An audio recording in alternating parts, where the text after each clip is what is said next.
Hello, happy Monday. So today we're talking about a different topic, okay? 3 things to avoid when homesteading, because Ethan and I love to homestead.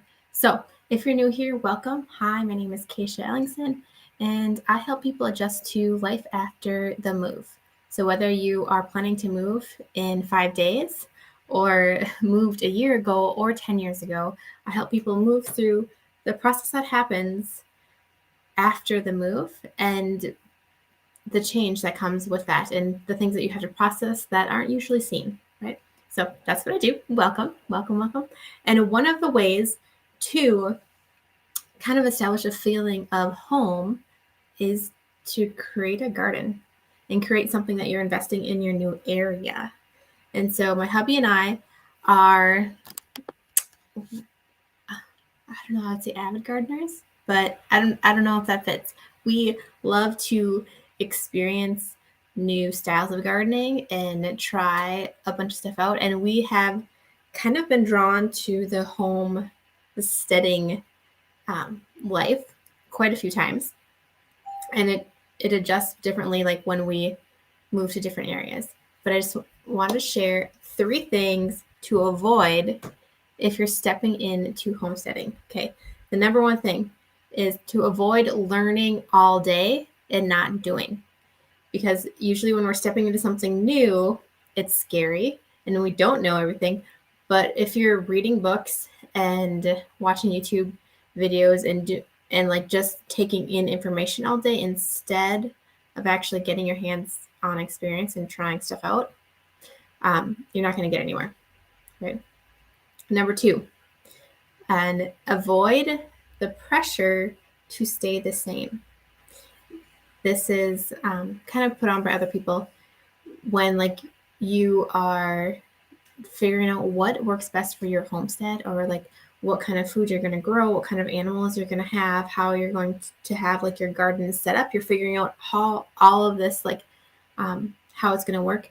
Avoid the pressure to keep going with something that's not working for you. And sometimes that can be internal pressure, like, oh my gosh, like I just invested $100 in rabbit cages and we're not doing rabbits anymore. Or it can also be from other people, like, what, you just got quail, you're selling your quail, or you're selling your goats, you said you loved goats. It's okay to pivot. It's okay to change things, and it's actually fun to pivot because then you get to learn new things too, which brings more adventure, right?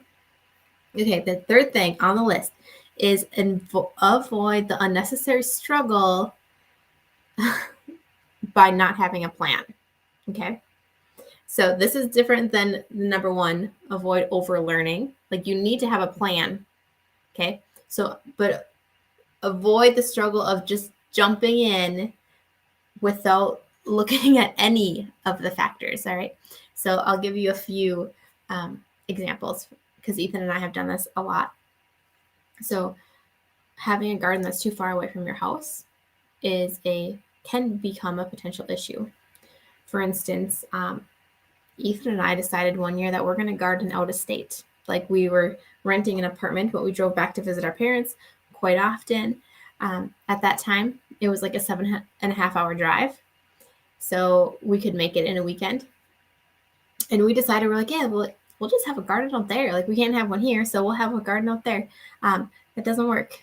It's too far away. It's too far away. But also, like, we jumped in and bought a bunch of trees to start an orchard, which like we were super excited about.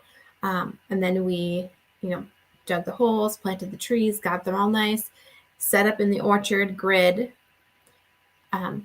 And then everything was going great. And then like 3 days later, the deer found out that we had planted a bunch of apple trees and pear trees and plum trees and things that they love and that taste different than the natural, like what's around.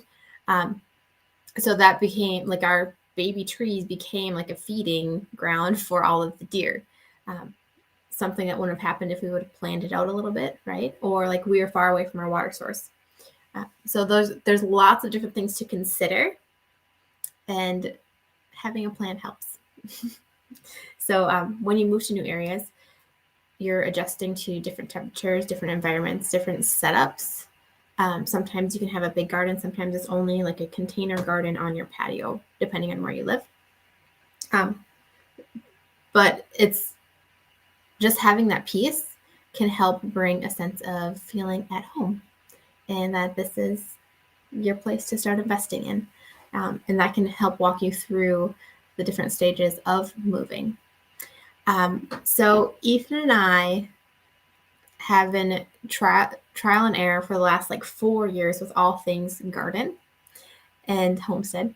And last year I decided that instead of just going through the steps that we've established and like everything that we need to set up for a really abundant garden, I decided to take pictures and to document and to create a course for people who want to garden, but don't want to walk through like years of trial and error like Ethan and I did.